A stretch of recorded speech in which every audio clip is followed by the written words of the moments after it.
Talk to us about the second aspect that Indian foreign policy is being questioned at this point when it comes to wheat bans and food bans of exports. How does that then correlate? Because we're talking about the global south and the east that is being squeezed by Russia's issues with allowing Ukrainian grains to be exported. But by India doing the same, again, aren't those weakest people in the world being subjected to the same kind of issues from India? Do you see that as supporting Russia, or is it a completely different element that we don't understand in the West, that your perspective is different? I think answer is B. You don't understand in the West.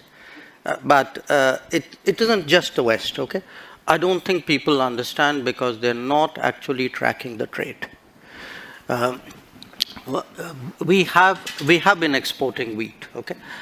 Typically, we export about 2 to 3 million tons. Last financial year was a better year.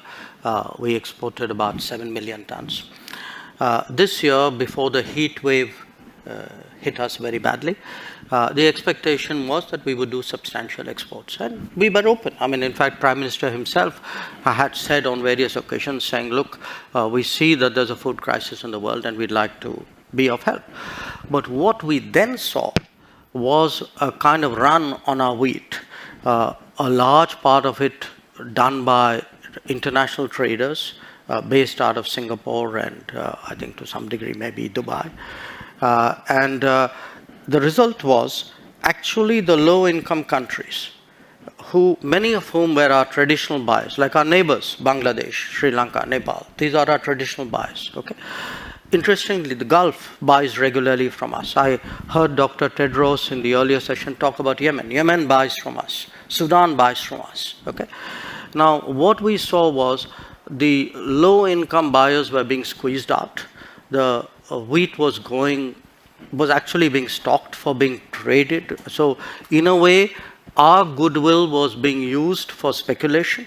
Mm-hmm. So we had to do something to stop that because it was also impacting us at home. Our prices were going up. So I want to be very clear what we have done.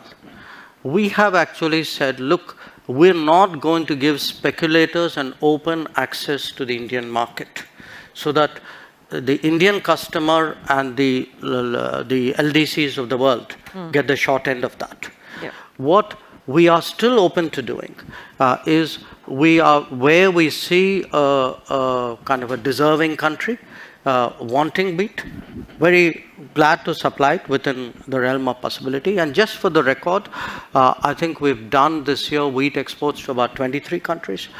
The rate of export this year, if I were to take the same period as last year, my rough sense is it's about 4x. Okay. So actually, it's gone up. And I know in many cases, foreign ministers of some countries have called me up, and we have assured them that they would have access to our markets. So this is all about stopping and curtailing speculation at the end That's of the right.